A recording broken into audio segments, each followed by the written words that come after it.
নরিন আফরোজ প্রিয়া আপুর পরে সেই ভাইরাল কুর্তিটা বানাতে আমার 5 দিন সময় লেগে গেল। হ্যালো সবাইকে, আমি পাখি চলে এসেছি আমার ছোট্ট একটি পেজ পাখি স্টিলস থেকে। আশা করি সবাই খুব ভালো আছো। 4-5 দিন আগে নরিন আফরোজ প্রিয়া আপুর এই ছবিটা দেখিয়ে এক আপু আমাকে বলেছিল আমার সেম টু সেম এই ড্রেসটা লাগবে আপু, আমি জানি না তুমি কিভাবে বানিয়ে দেবে, আমাকে বানিয়ে দিতেই হবে। আর এইটা একদম কম দামের মধ্যে। বিভিন্ন পেজে নাকি এই ড্রেসগুলো 1800 থেকে 2000 টাকার ওপরেই তারা সেল করে। আমি তো শুনে অবাক হয়ে গেলাম যে এত পরিমাণে দাম। হাতের কাজের দাম একটু বেশি, তাই বলে এত বেশি এটা কিভাবে সম্ভব। তো কাজ করতে গিয়ে আমি রিয়েলাইজ করলাম আসলে তারা যে দামটা রাখে বিবেচনা করেই রাখে। তাদের মডেল আছে, মডারেটর আছে, পেজের আরও খরচ আছে, দোকান ভাড়া আছে, কারেন্ট বিল আছে, এই হাতের কাজগুলো যারা করে তাদের একটা খরচ আছে। সব কিছু মিলিয়ে যে দামটা তারা রাখে এইটা অস্বাভাবিক কিছুই না, কারণ হাতের কাজের দাম বরাবর একটু বেশি, সেটা আমরা সবাই জানি।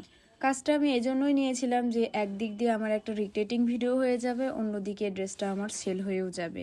প্রথমে আমি ড্রেসটা বানিয়ে নিয়েছি, এরপরে এটার উপরে একটা কলম দিয়ে আমি ফুলগুলো আঁকিয়ে নিয়েছি, দেন আমি এটাতে সেলাই করেছি। আমি ড্রেসটা একটু অন্যরকমভাবে বানিয়েছি, যার জন্য আমার এখানে 2.5 গজের একটু বেশি কাপড় লেগেছিল। ড্রেসটা দেখে এত পরিমাণ শান্তি লাগছিল কি আর বলবো। আমি তো কত রকমের যে ভিডিও নিয়েছিলাম শুধু ড্রেসের, আমার কাছে মনে হচ্ছিল এটা আস্ত একটা ফুলের বাগান। এই ড্রেসের ছবিটা যখন আমি ওই আপুকে পাঠাই, আপু তো দেখে প্রথমে এটাই বলে যে তুমি নরিন আফরোজ প্রিয়াপুর থেকে এই ড্রেসটা এনে আমাকে দিচ্ছ। আমি জানি 15-20 মিনিট আপু ড্রেসটার ছবি ভালোভাবে দেখার পর ইনবক্সে আমাকে যা বলে তোমাদেরকে আর না বলি, তখন হয়তো বলবে নিজের ঢাক নিজেই পেটাচ্ছি। তো যাই হোক, খুব তাড়াতাড়ি এই ড্রেসগুলোর আরও কিছু কালার আমি আমার পেজে স্টক করব।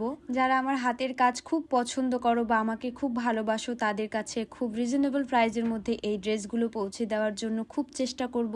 আমি মনে প্রাণে চাই যে আমার হাতের কাজগুলো আমার ভালোবাসার সব মানুষের কাছে একটা করে হলেও থাকুক।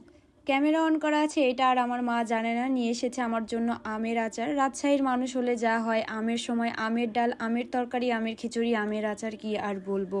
আম আমার অসম্ভব প্রিয়, তবে কাঁচা আম, আমের আচার এই সবই। পাকা আম আমি কখনোই খাই না। আমার মতো কে কে আছে অবশ্যই জানিও। তো যাই হোক, আসি এবার ড্রেসের গল্পে। আমার এই ড্রেসটার রিক্রিয়েটিংয়ে তোমরা আমাকে 10-এর মধ্যে কত দিবে সেটা অবশ্যই আমার কমেন্ট বক্সে জানাবে। ড্রেসটা পরে আমাকে কেমন লাগছে সেটা জানাতেও ভুলবে না। এই স্টাইলের কুর্তির টিউটোরিয়াল কার কার চাই কমেন্টে জানিও। খুব তাড়াতাড়ি এটা টিউটোরিয়াল তোমাদের সাথে শেয়ার করব।